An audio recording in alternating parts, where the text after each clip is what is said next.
Happy Thursday, and Soccer We Trusters. We have a lot to talk about, like always. So hit like and subscribe, you bastards, and let's get after it. Yes! What is up, everyone, and welcome to Dwayne De Rosario's favorite podcast. And yes, we know he's Canadian, but whatever.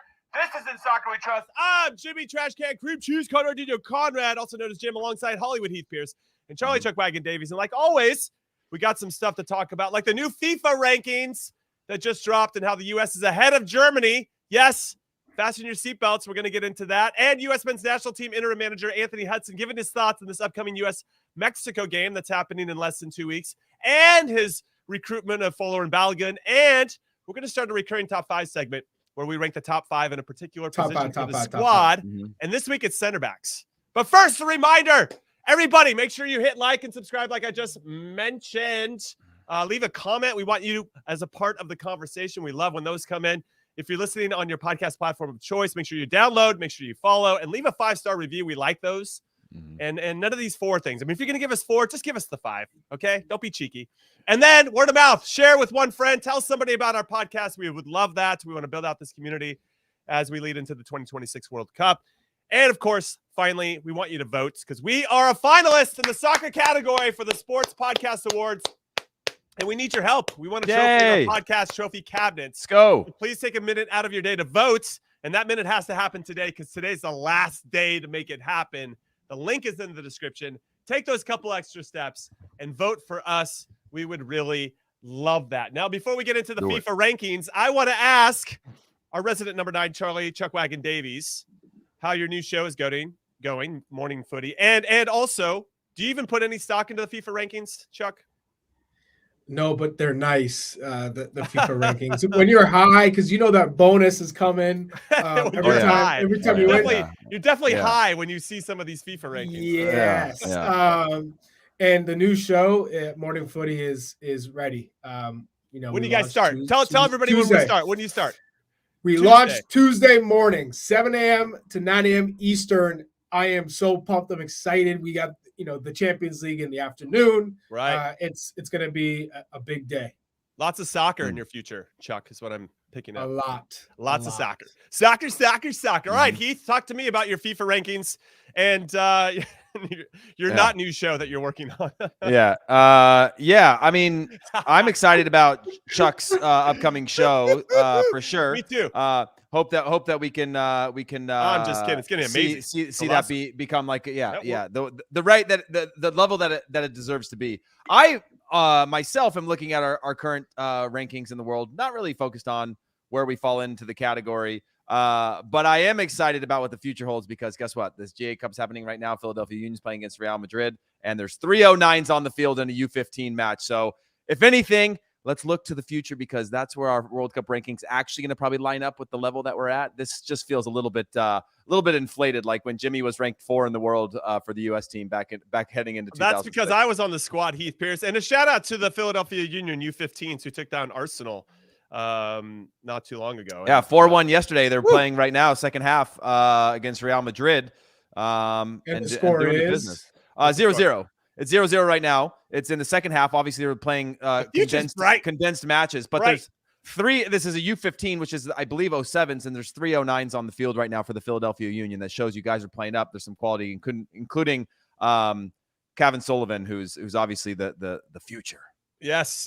I wonder how much longer he's going to be with the Philadelphia Union, given how much interest he is. There's a nice compilation video on Twitter if you want to look him up. Kevin Sullivan, excellent player. All right, let's talk about now, though. That's the future. Let's talk about now. The U.S. is currently ranked 13th in the world. Now let's Mexico talk about 15th. Mexico 15th in the world. As I was teasing before, Germany 14th.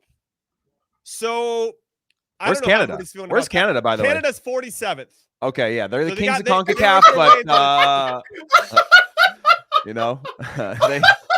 So we got. Are you kidding me? Kings of CONCACAF, Mexico, but can't dribble for nothing. Canada 47th. We got to blame John Herdman for running. Yeah, keep going. Keep scrolling. Yeah, where's Croatia? All right. So Argentina's 1. Let's just talk about top 10. They're on page 2, Charlie. Argentina's 1. France is 2. Brazil dropped to 3. I can't actually wrap my head around Belgium being number 4. I just can't. Okay, those guys flamed out of the group stages of the World Cup. Mm-hmm. They got to be lower than 4. England 5, Netherlands 6, Croatia 7. I think they deserve a little bit more respect. Croatia, Italy 8. Haven't qualified for the last 2 World Cups, so they won a Euros in between. 8. I find that interesting. Portugal 9, Spain 10, Morocco 11. That's a big jump. Morocco 11, Switzerland 12, and then you get to us at 13. These Germany rankings 14. are absolute rubbish. Where was Netherlands? Where did you say rubbish. Netherlands was, Jimmy? Netherlands are 6th. Yeah. I mean, if you take into account like these strength of schedules for like, that's why it's a little bit surprising to me on Belgium, because they're behind the Netherlands in Nations League and big matches, and Netherlands are comfortable on top of that, which is interesting. Yeah, it is very interesting. But what do we make? I mean, no problem being above Mexico. I'll take that every day. All day, every day. But before you even talk, I gotta address Christopher Walken. I know before you even talk. He lit a flame in me. I'm just gonna say, Chuck is triggered. Here we go. Opening 10 minutes. Let's go. There's a new record. Hey, yeah, 6 minutes. Chuck's already triggered. Yeah. I appreciate Christopher Walken because you're always. No, you don't. No, that's a preference. That's a bless your heart comment where it's having said that. No, for real. Respect to Christopher Walken. But Jimmy and I both understand how these rankings are put together. What we're saying is they are farce. It should not exist in the way that they do it because it does not make sense. It's not realistic to what teams should be ranked given how they currently stand and perform and play. That's my point. I'm not that triggered, but I am. I just want to get that across. Holla at your boy. I wonder if there was like an agreement with FIFA for the MLS quota that they would keep us in the top 10 if we played a certain amount of MLS players in every camp. Just thinking through conspiracy theories here, of how we could get this high. Listen, I'm looking right now on FIFA.com. For Jimmy, free plugs. Jeez Louise. Yeah, sweet. for how they figure out their formula. Yeah. And it's like a 15-page PDF on how they get the FIFA World Rankings. So Christopher Walken, okay, maybe I don't understand, but I also TLDR, too long didn't read. Yeah. I just want to shout out to Jimmy when he tweeted like, "Congratulations, Gianni Infantino, on your re-election to FIFA president." Couldn't be more excited for the future of FIFA. That whole like that tweet. I love when people try to claim stuff that I say in the podcast, and then I ask them for receipts and they can't find them. That's my favorite part. The whole FIFA rankings thing. You deleted it. Yeah, I deleted it off the podcast. You deleted the tweet.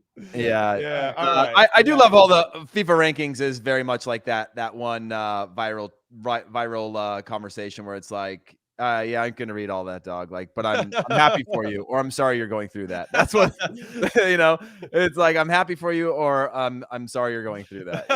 That's what I think about like the FIFA rankings. That's a deep read, and like tell us what the number is so we can get on with it. But Charlie's right, man. There's some bonuses attached to that stuff that like I'd be gamifying that strength of schedule, baby. Yes, I'd say, Mexico's in the top 10. No, you don't say. Yeah, can we schedule that match next week? That'd be great. That old April friendly outside the window, that counts. A little $18,000 bonus. Yeah. So just to put a bow on this topic with the FIFA rankings, do we feel like we are in the right section of these FIFA rankings? Are we a little too inflated, or should we be higher? Heath, I'll come to you. What do you think? I think we're a little inflated. Obviously, I think there's just, it's really hard because it's just, again, there's so many things that go into it. I definitely think that we are quote unquote top 23, top 32. I think we're in that range. I just feel like we should probably get some results away from home against big opponents, whether friendlies or otherwise, to just kind of, justify it. We're there. Yeah. Okay. We're getting some comments. Or if the Philadelphia Union U15s beat Real Madrid, then we should be in the top 10 for sure. Yeah, the day after beating Arsenal, pretty convincingly. Chuck, what do you think? We're in the same? I mean, I'd say top 20. We should be in the top 20. Yes, I'd say top 20. Top 16. We made the round of 16. So all right, Mexico being 15. Let's be real. They're not in the top 25 at the moment. Canada should Chuck not putting be bulletin board material up for this first game on April 19th. Canada 47. Again, that's they should be higher. That's so out of touch and disrespectful. Fully agree. I agree. It's hard to give credibility to a ranking system when you have Canada that weren't they in the 70s for a really long time? Costa Rica's at 39, and Canada won. It's just, I know it's probably over a certain amount of time and all that crap. But still. Yeah, but we're talking like realistic. And then I feel like Croatia at 7, they could be even higher than that. Belgium shouldn't be in the top 5. I think England should be top 3 at this stage.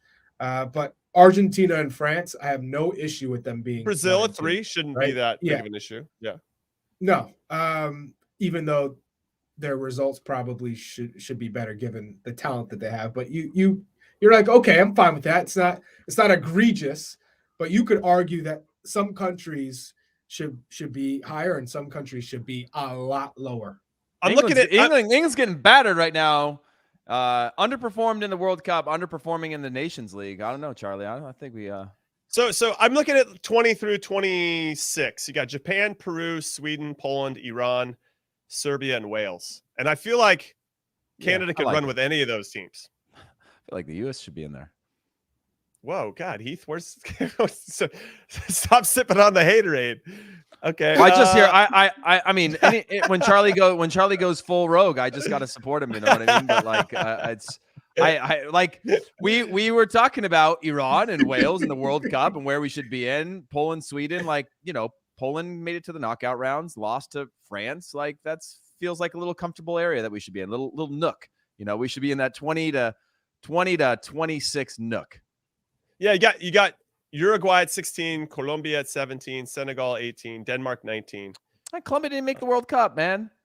I know. Out here handing out participation trophies now. Well, same with Italy, right? Didn't qualify for the last 2 World Cups, though they won. But they're crushing in the Nations League. Let's go. The biggest tournament in the world. Oh, they already, you know, Mancini's out there talking about how they don't have any players anymore, and they've got to steal them from Argentina to make that happen. All right, moving along.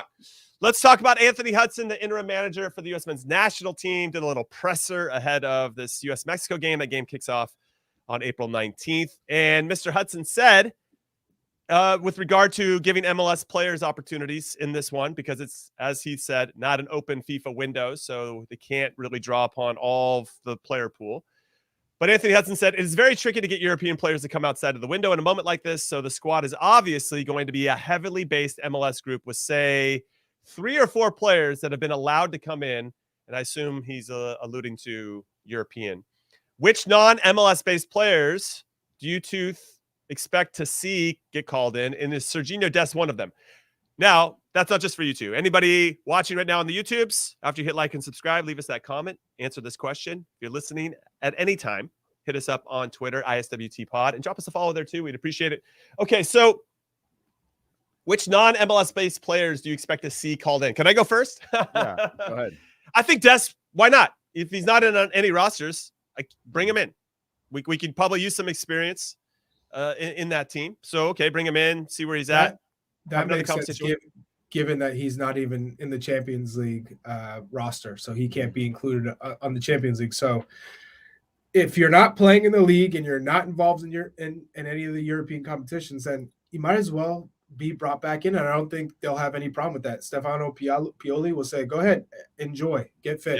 Yeah. Okay, cool. So I think that's at the point. I think that's at a point with Pioli where he's like, I don't care. Like, they're like, don't ask me, just go. That's how you want to spend. If that's how you want to spend your week, go for it. You know what I mean? Davis, send me a postcard. Oh man.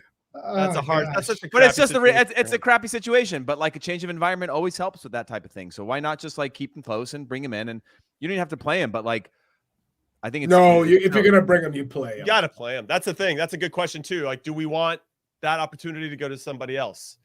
You know, do we want to see DeJuan Jones? Chris Richards, can we call him in?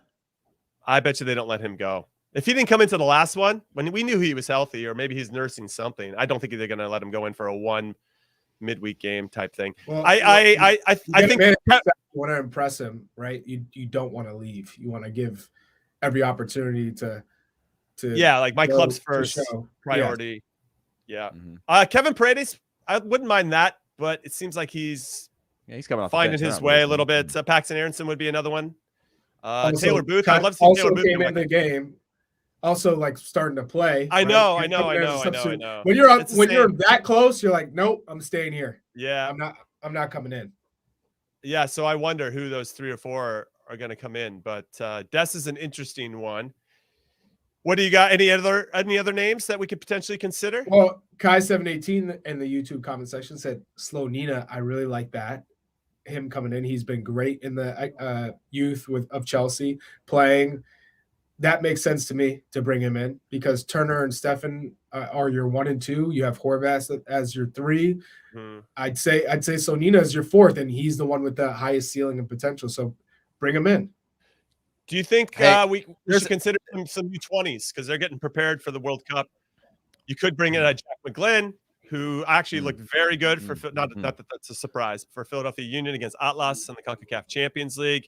Almost scored a banger. Josh Winder would be another good one before he leaves to go to Benfica. Darren Yappy, I wouldn't mind seeing him come in. Jonathan Gomez, Caleb Wiley from Atlanta United.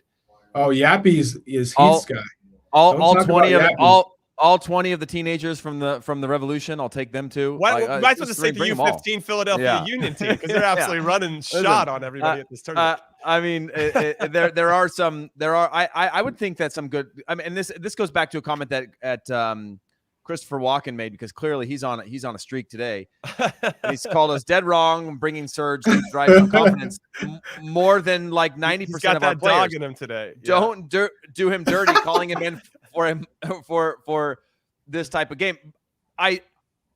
The problem is that if I was in his situation and somebody called me into a game to play against Mexico, I'd be so stoked. There is not a single national team game that a player gets called into that they aren't excited to go to. And if that is a game where you think that that's like a game that means nothing, believe me, that's still US Mexico. If you remember, we've had a few of these in the past, and it was these were scraps. Like this is where you can rebuild.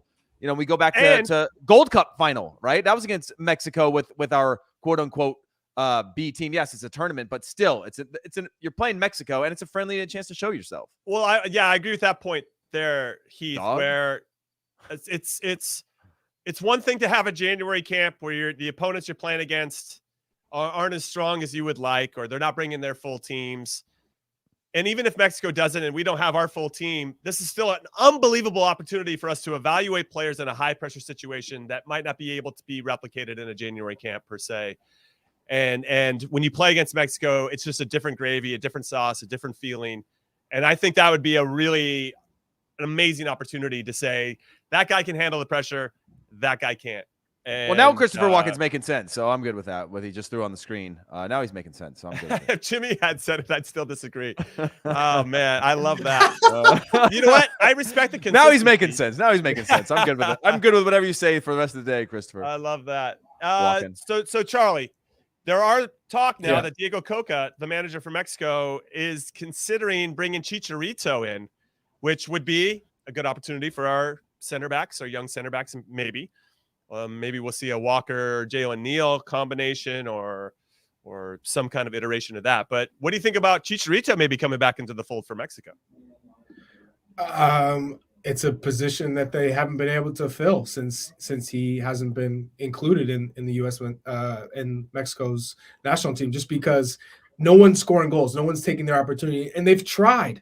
But why wouldn't you give Chicharito another opportunity if he is healthy, if he is scoring goals and producing? And he's been injured up until this point. But I think if you're the Galaxy, you're saying yes, because you're going to get a motivated, hungry Chicharito who's still trying to prove himself because he feels that he has enough quality to play. And so now he gets that opportunity. So it's almost like you have that carrot dangling in front of him to get him to stay healthy, to keep him motivated to score goals.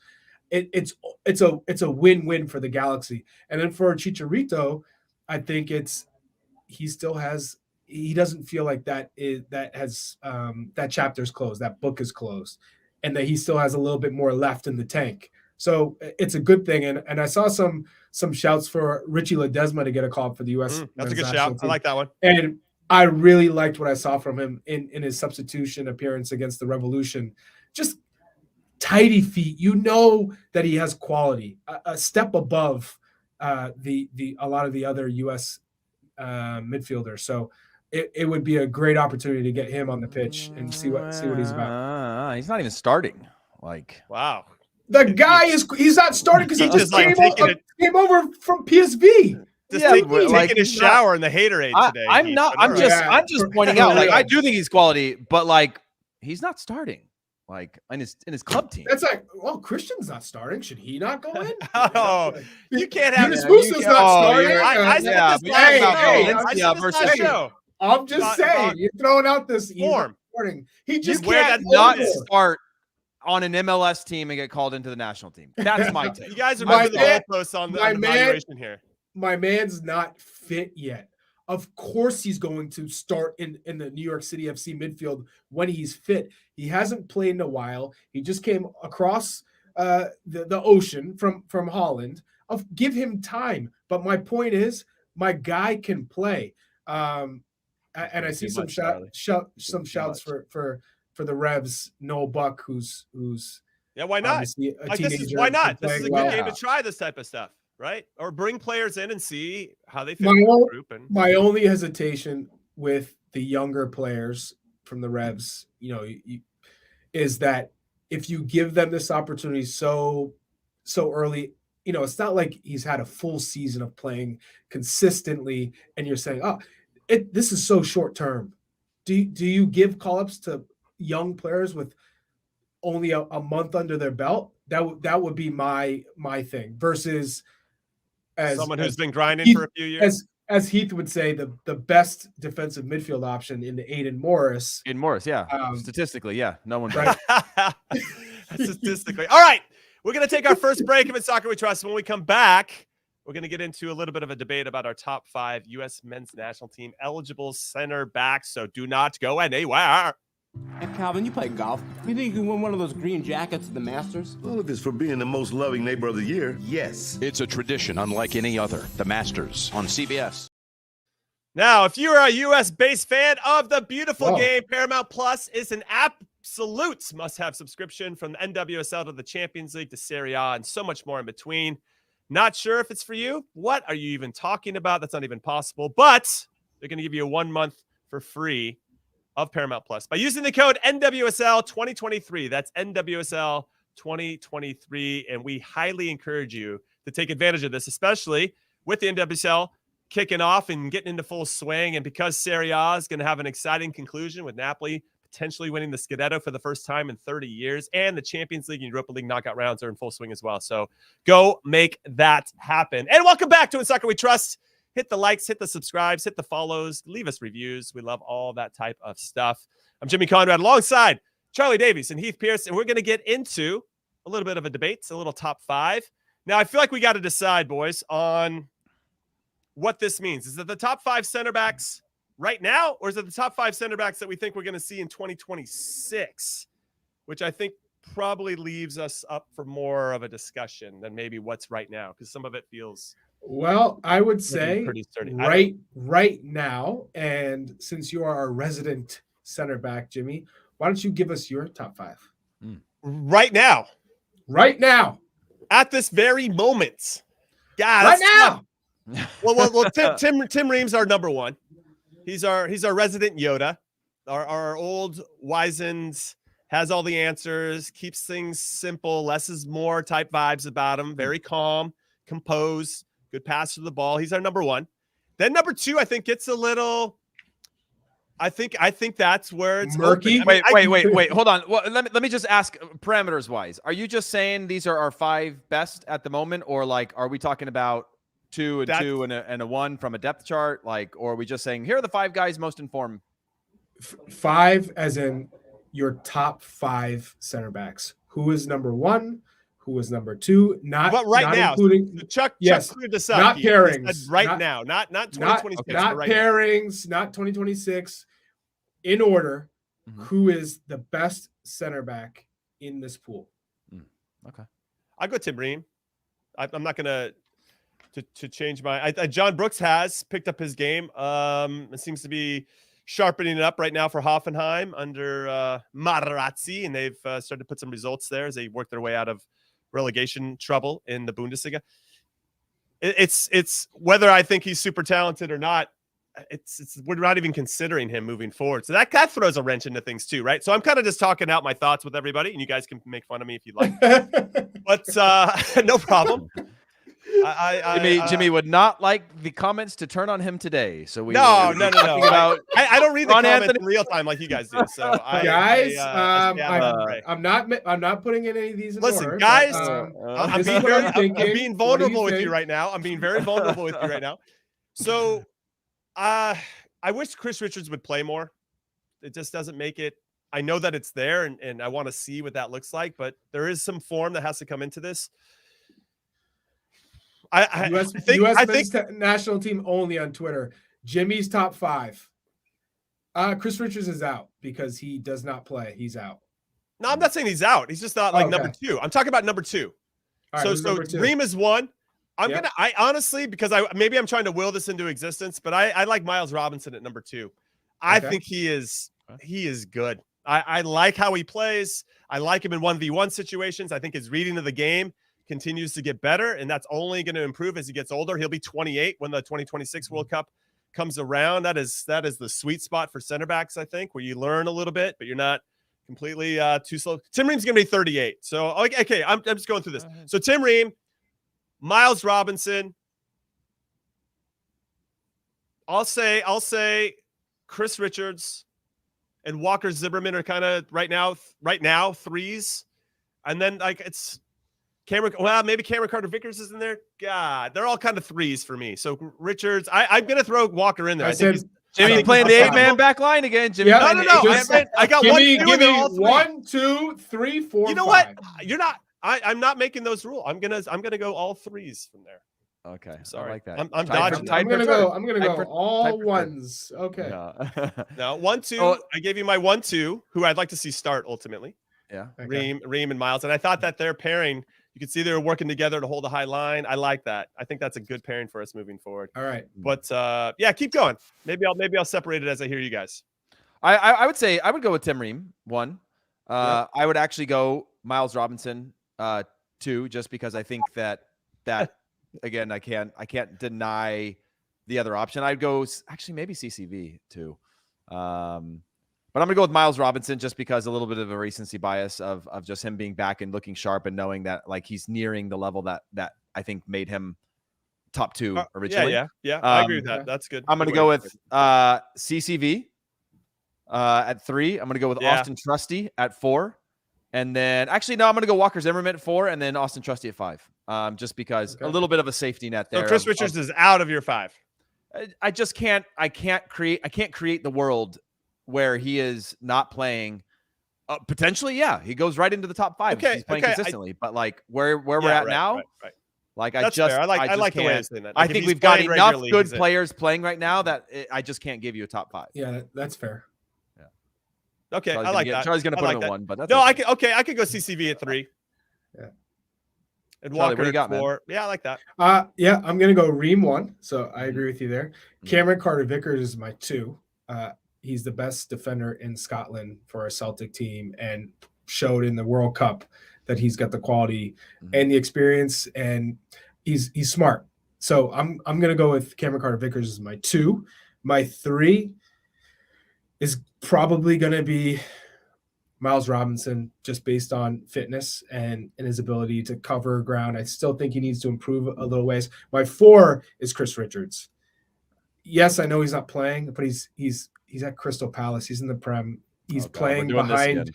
He's playing behind two quality center backs. It's not like he's 4th in the depth chart now. Like he's not even 3. He's playing behind 2 quality center backs who start behind 3 on their nations that are. He got a new coach and he's still not playing. I mean, play. Yeah. All right. Regardless, okay. And then regardless, he gave us the regardless. I can't talk. I gave you 1, 2, and like a whole bunch of 3s. And my fifth. Charlie, hold on. Breaking news, real quick. Union just beat Real Madrid going on to the semifinals. Let's go, Major League Soccer development. Beat them in penalties.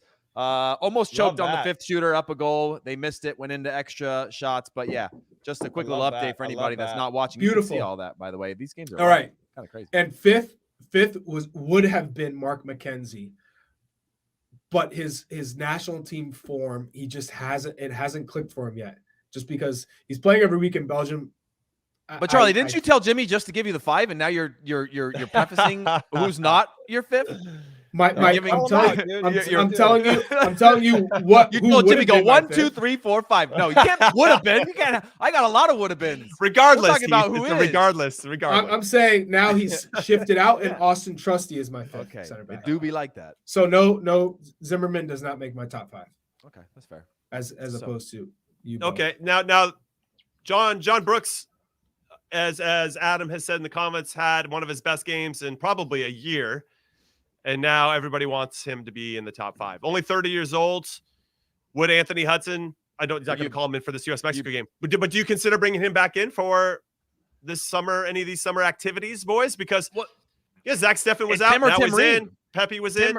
Him or Tim Ream, though. Like, I mean, you can bring them both in for sure. I think that's great. But, like, you got 2 big, left-footed, good ball-playing center backs. It's great to have that level of depth. That secures that. You need a contrast. Like, your center back pairing, you need a contrast. You can't have 2 of the same guys, in my humble opinion. But again, if you're John Anthony Brooks and you're putting Robinson next to him, or a CCV that's got some pace to cover on the turn and things like that, we talked the same about Tim Ream for a long time of, like, can he play in a high line? Does he have the speed? He's good with the ball at his feet. He's better in a low block and all those things. And he's been able to make those adjustments having somebody good next to him. So John Anthony Brooks, why not? But I do think you obviously can't play. You're not going to play both of them together. No, absolutely not. Yeah. Okay. Any thoughts on John Brooks, Charlie? No, I have nothing about John Brooks. Do you think if he continues to play well that they should consider calling him back in, or do you think we're ready to move on from him given what happened previous? I think I think what we saw from John Anthony Brooks is just a lack of real commitment. You never saw the passion to play with this group, with the U.S. men's national team. There was not like a real fight from him. And just because of that, whether he's playing or not, and he has been inconsistent, and he's, he hasn't really played all that much. But just because he's played a month, you're willing to say he's back at 1, 2, or 3 on the depth chart? No, that's not how it works. Mm-hmm. For me, I just haven't seen, and I think we can all agree, there hasn't been like I really want to play. This is something I want to be a part of. I'm going to do whatever it takes. That's it's just if it happens, it happens. Like, I'm cool, and that for me, that's you're not going to be in my top 5 with that mentality. Do you think that well, I guess I feel like I want to bring it back to this Mexico game, because do we want to, this upcoming game where the window's not open, do you think it's an opportunity to, instead of bringing a Walker in, for instance, and I just want to say for the record that I have a soft spot for Walker Zimmerman. I think of anybody that's in the player pool that I relate to the most, just being a little bit of an older center back, got his opportunity late. I know he was part of youth national teams and I wasn't. Similar playing styles in some ways. I just got a soft spot for the guy, and I don't want to discount how important I thought his dependability is and his consistency. Are there other guys that have more talent? He would probably say yes, they are, but you still have to go out there and realize that talent and that potential, and some of these other guys haven't, either due to circumstance or injury or whatever it may be. And if you got somebody in there that can do the job and be that solid, I think is important to have in any team. Okay, I just wanted to say that and get that off my chest. Now, that said, with this US-Mexico game coming up, as much as I think Walker should be right in the mix for that, I do think that there's an opportunity to bring in the Josh Winders, to bring in the Jalen Neals. And I know that we tried that in the January camp, but to give these guys that opportunity in these high-pressure situations so they can start to actually be really part of these options moving forward, in case the Mark McKenzies and the Chris Richards, like, maybe they have those careers where I'll look at Chris Richards, where he's always almost there. He's an almost guy. He's a nearly guy, but he never actually takes that step and makes a position his own for his club team. And then what do you do with that? The talent's there, but he's never being the guy. So I know I've kind of gone off on a tangent. It's part of my charm, but I don't know if you guys want to jump in on this. Okay, clearly they do not.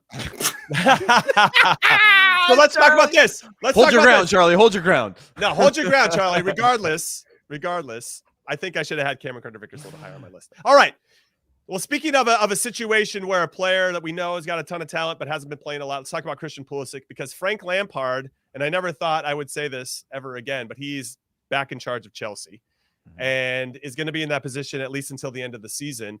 And even though Lampard wasn't sold on Pulisic initially, he came around and played him a lot, and Christian played very, very well underneath Super Frank. And so I wonder what that looks like with regard to Christian and his future with the club, and if he can take advantage of these minutes that might be coming his way. And Charlie, I'll come to you first as our resident attacker. What are your thoughts on Super Frank coming back to take care of Chelsea? I mean, it's for Frank Lampard, it's a win-win. You just got sacked from Everton, you got sacked from Chelsea. Yeah, failing upwards. What a you probably weren't going to get another opportunity in the Prem. You'd have to go back to the Championship. So, in his case, the expectations are low.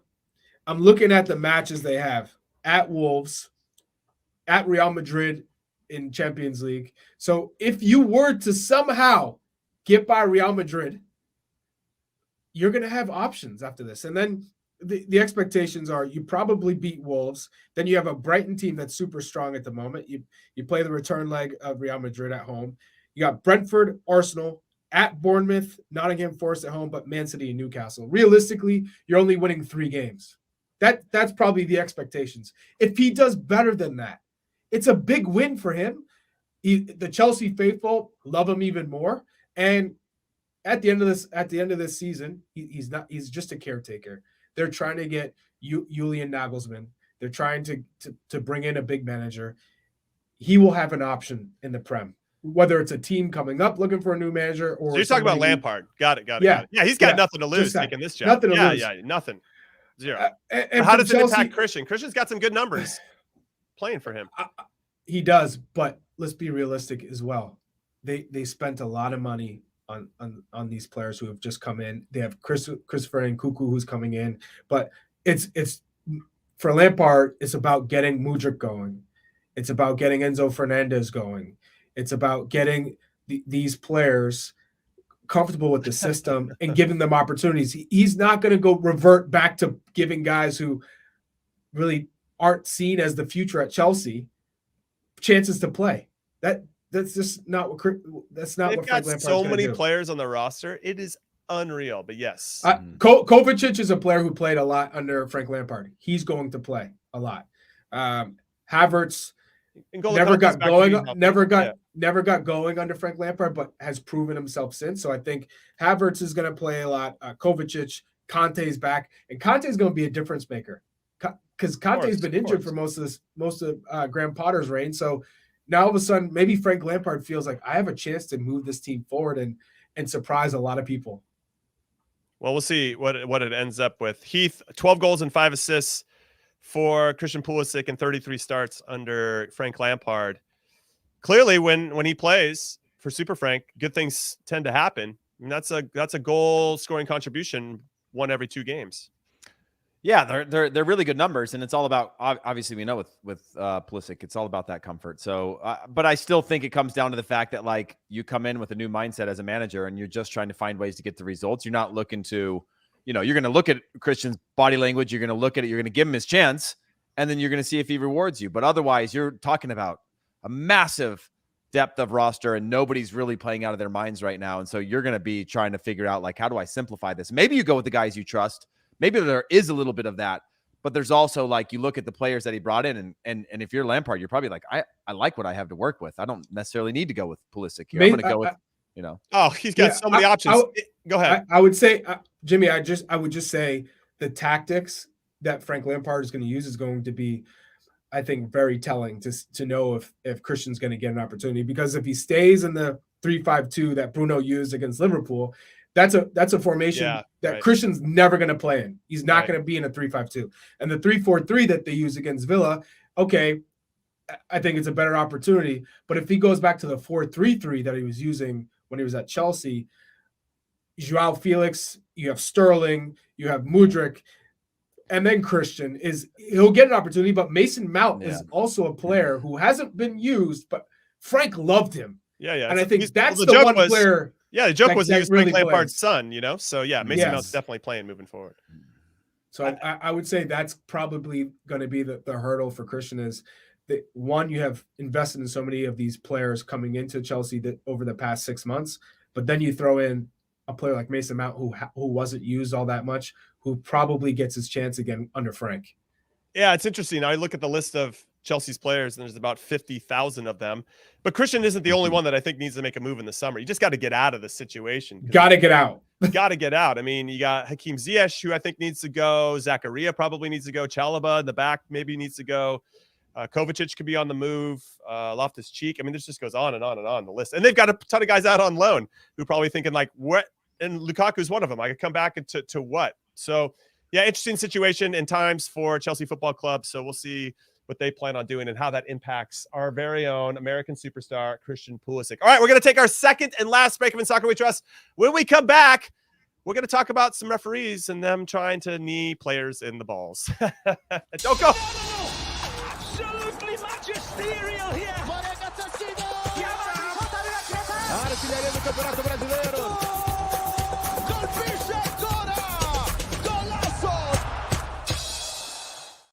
Yes, if you didn't see that, because you're listening to it on your podcast platform of choice, we just ran an ad for the new Golazo Network. It is dropping, and our very own Charlie Chuckwagon Davies is going to be a part of it very heavily. Every day, I think. Right, Chuck? I mean, morning footy's it's going every morning. And you know what? I need more Chuck Davies in my life. And Alexis Guerreros is on there, Nico Contour and Susanna Collins. I mean, that show in particular is going to be lights out. And hey, don't forget you. I know you're going to be on it quite a bit. I might pop on every once in a while. No special guest appearance. Oh, guys, I'm just over here. Let me know if you need me, okay? Yeah, you know what? Hollywood, you're in Hollywood. You got to make sure you're making inroads in that section of the country. But yes. I'm like Chris Richards in my playing time right now, guys. You know what I mean? Third and fourth in the depth chart, but Charlie still puts him in third in his ranking, Yeah, honestly, you're like Chris Richards of the group, Keith. And hopefully people still rate you very, very highly despite that. Yeah. All right, so as I teased before, we got a little talk about a referee that went out of his way to, in kind of a scrum, if you didn't see this, down in Mexico, the ref, Fernando Hernandez, he basically needs some guy, one of the players that was allegedly. I mean, you see the video. It's I don't know if he got him clean, but there was intent. He got in the court of law, Jimmy. It's allegedly until he's been charged by a court of law. I guess he has. He's gotten a ban. He's gotten. Well, so he need Leon's Lucas Romero, and Romero came out and said, obviously, referees are human beings. Many times they can make mistakes, and those mistakes end up developing into what happened, a lot of misunderstandings. But this ref got a 12-game ban. He is out for 12 games, 12-match ban. Do you guys think that's a fair punishment for a ref? And do you guys have any stories of a ref kind of like doing something that they shouldn't have done? Because we expect referees to always be cool and calm, but to what Lucas Romero said, these guys are human beings. They're going to react at some point. There's a breaking point for everybody, especially in the heat of a moment, a lot of emotion. But these guys get taught to kind of balance that. I only bring that up because I once had a referee tell me to go F myself after I gave him a little lip. And I like, what did he just tell me to go F myself? I couldn't believe it. And I guess we feel like we can just say whatever we want to the referees. And more often than not, we don't get cards unless it's like right in their face or it's overly egregious. But I still laugh to this day about that guy telling me to go F myself. I think you both know when it came to me dealing with referees, I tried to make them my best friend. I don't come. Hey, come. Can you see I'm getting kicked? Hey, keep that conversation going. We're friends. You're killing with kindness. You go with the kill with kindness, Smith. Kill with kindness. And sometimes be like, come on, I know you saw that. So you're working the refs with kindness. Always. Yeah. Yeah, I'd start there, but I wouldn't end up there. That's for sure. I might actually be trading jerseys with the ref at the end of the game. Yeah. I mean, I think when he came out, tell Heath, by the way, that this is for my grandma. I can't even get the ref's jersey when I try to change shirts. Sorry. I think when he came out and said, referees are humans and whatever, I think at that point the punishment feels harsh, right? Because then you humanize the ref and you go, oh yeah, like we're all capable of doing something stupid, and 12 games is an extreme thing. Now, they are in a position of power and it should be judged as such. But I also think that there's a lot of interaction that we have that the game has gotten, because of all the cameras and all the angles, has gotten so crazy, and we all want like the most extreme punishments for all these things that you remove the human element. But to have a player say that, like, I don't think I would have said that. I would have been like, yo, meet me in the parking lot. You know, like this guy, like you did this thing, you crossed this line, and I get held to a high standard. So you need to be held to a higher standard. But I've had referees that there are referees that taunt you, that get in your face, that make these power plays that are like this kind of, some men at least that have this like macho, like you can't like come over the top of me attitude and mentality, and it winds you up more, right? As opposed to having conversations. Some are unapproachable in that sense. And this one was just a good old fashioned, you're walking that way, I'm walking this way, and my knee just happens to go in a forward pathway. But he lost his cool. I think you have to make an example of it because it's rare that we see this type of thing. But I do think that I like the humanizing of it and not this over dramatization of like, should he be kicked out for life? And that sort of thing. I like that they were kind of like, yeah. It's the first time I've seen a referee strike a player though. And this wasn't like just like a finger touch or like a push. This is a proper knee. It could have been harder, but he definitely meant to make contact. And part of me is saying, okay, I've elbowed a player. I've gotten a 5-match ban before that I served while I was with the U.S. men's national team. But should a ref be given that same standard of 5-match ban, or should you make an example so that refs never have it in their mind that they could touch a player? I say 5-match ban. These guys, yeah, 12, I like 12 5. A lot. 12 just feels like it just, dude, look at the picture. He's being swarmed by 2 teams.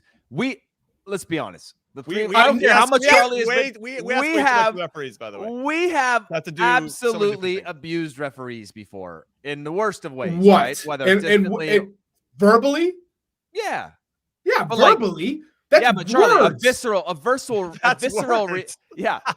That is a T-shirt, by the way. Charlie, hurt people. You know what I mean? Like, yeah, that is words. Yeah, but I'm not making physical contact. But Charlie, words. Every words physical are the fight catalyst started with for words. physical contact. Yeah. Don't you remember in middle school? I know you were in like a boarding school, so maybe they didn't fight each other in their collared shirts. But like in my schools growing up, Charlie had. It started with words. Yeah, it started with words. You're in your middle school. People were like, my father will have you arrested.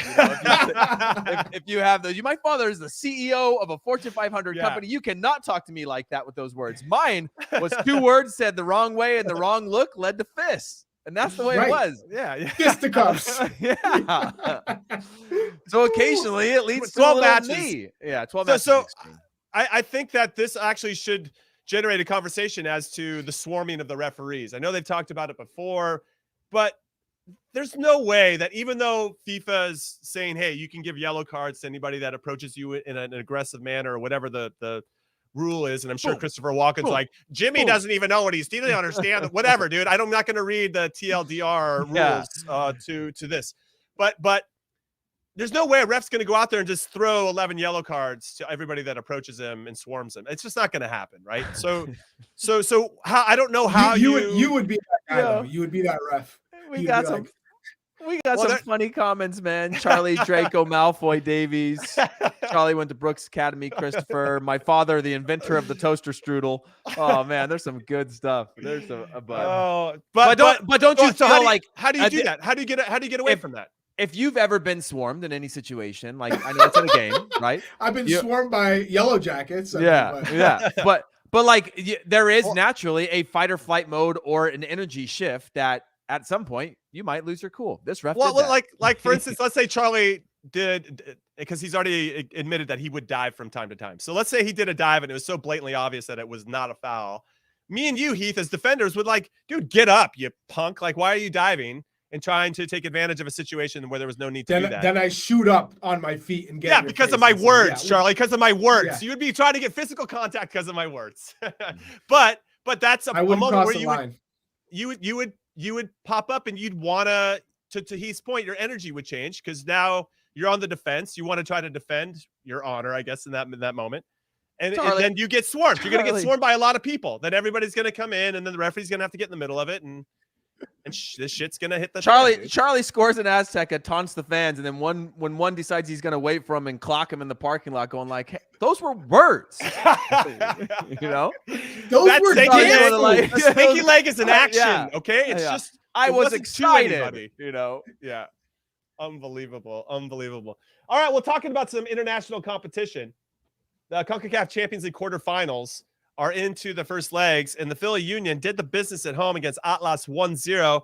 They got peppered in the first half. Andre Blake had to make some saves, as he does, as one of the best goalkeepers in the league. They got a red card in their favor in the second half. It took a while for them, or actually at the end of the first half, it took a while for them to really gain that advantage. They end up getting a penalty, which was a bad penalty. And hopefully that Charlie's muted because he's making fun of me right now. But they end up getting the 1-0 win. Now they got to go down to Mexico, into Guadalajara, and try to beat Atlas. That's going to be very difficult. But LAFC, I want to talk about them. They dismantled Vancouver over. Dennis Bouanga is fantastic. 2 goals and 1 assist. He leads the competition with 5 goals. He's got 8 goals and 3 assists in all competitions, the most by any MLS player this season. He is on fire. But Heath is our resident LAFC expert. 3-0 over Vancouver and leg 1 in Vancouver. They're going to look like they're going to play the winner of Philly and Atlas, which I still think that game's in the balance. That ties in the balance. But LAFC look fantastic right now. Yeah, they're good. I mean, the reality is, and when I talked to Steve Cherundolo, obviously former teammate of all of us recently. Were you guys at coffee with the U.S. Men's national team coaching staff? I run into people at coffee shops. You know what I mean? You gotta just put yourself out there, and good things happen. But he was talking about the depth, right? Because the reality is when you do win in Major League Soccer, when you win, and there is a punishment comes with being the best, right? There's just rules because you got to renew your players, you got to re-sign players, and there's just constraints to all of that. It's very, very difficult to sustain a team that's won the first year and continue that on because of just the dynamics of the financials. But he talked about how they're sort of one player off of having the depth that they had last year, an attacking player. And you're seeing that now. So now they get this comfortable result. They can actually start to rotate their squad. And you look at them and you're like, take one out, put one in. And they've got that depth to put a different squad out on the field to get a result in the second leg and focus on other things. It's one of the few teams that I've seen, at least in the league, have depth where you're like, oh, you might be actually 16, 17 players deep in terms of ones that you can put on the field and trust to be able to close out a result or get a result.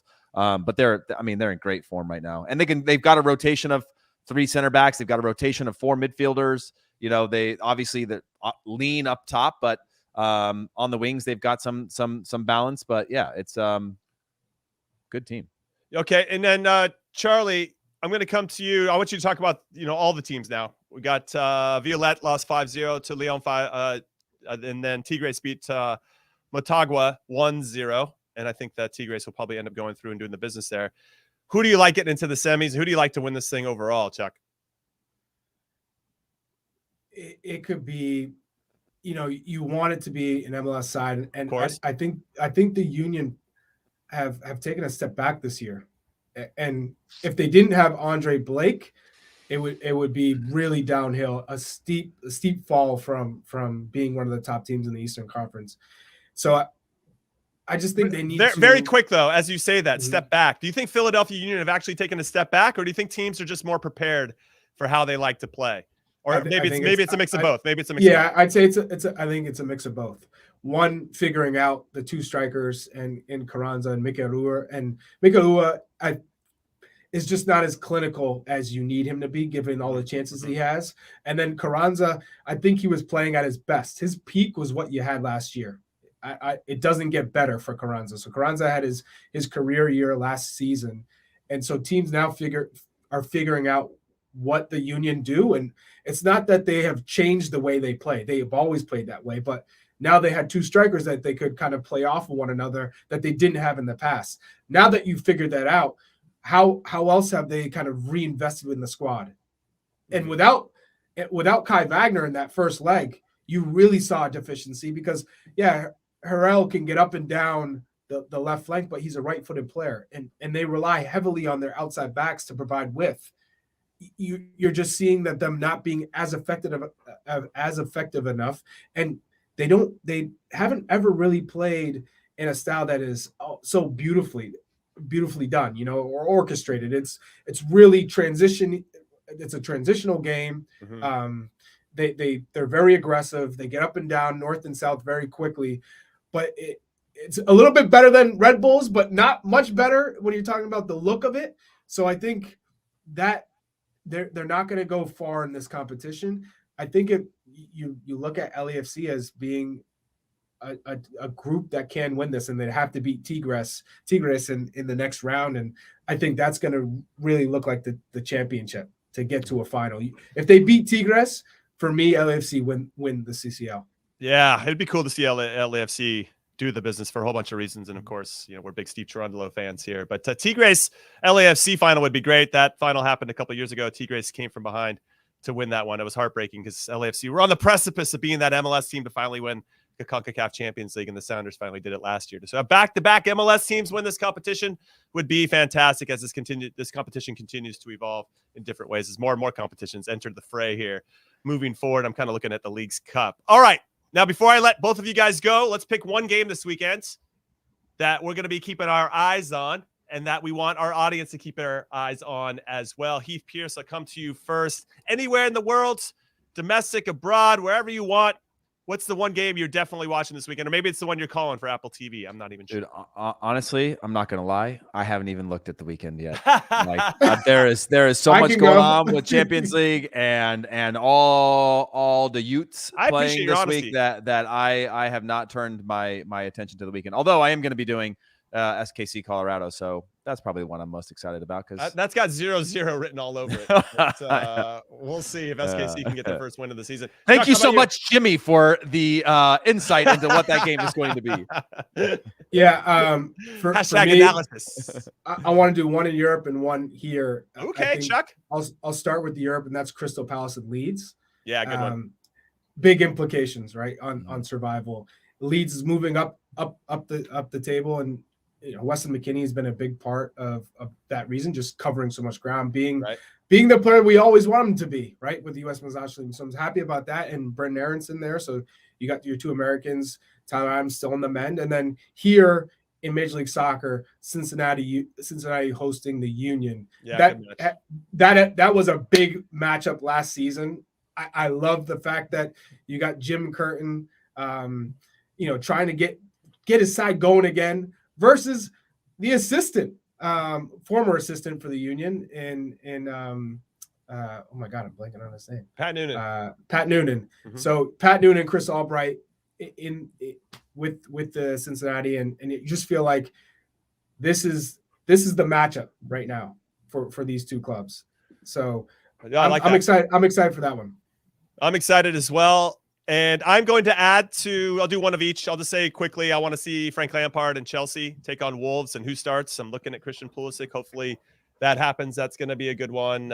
Maybe I'll add Borussia Dortmund, Union Berlin, because you have Jordi Pefok potentially not playing. He hasn't been starting recently, and Gio Reyna didn't even play against Bayern Munich last week. So we'll see if he's still in the doghouse with Edin Terzic. And then domestically, I really like the Seattle Sounders and St. Louis City. I think that's going to be a great match. It's in Seattle. See if Jordan Morris can keep up his incredible goal-scoring streak, and we'll see if St. Louis can rebound from their first ever loss in franchise history. So, yeah, a lot to unpack there. Great games all over the world, of course, for a lot of different implications in different ways. But and one last thing before we let you go, make sure you vote for us. This is the last day to make it happen.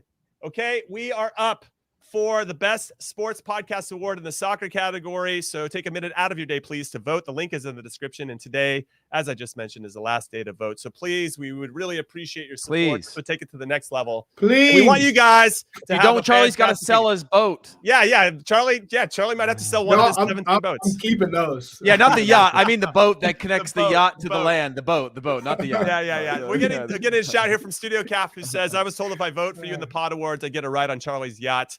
I'm okay with that. I'm I don't cool know with how that Charlie's too, gonna yeah. feel about it. He might have to run. No, it we'll back take to a ride people. to Nantucket. That's fine. We'll make that happen. All right, everybody. On behalf of producer Des, producer Alex, Charlie, Heath, and myself, Cream Cheese, Conradinho, Conrad. Thank you for listening and watching the Soccer We Trust as always. And we'll see you on Monday. Have a great weekend. Later.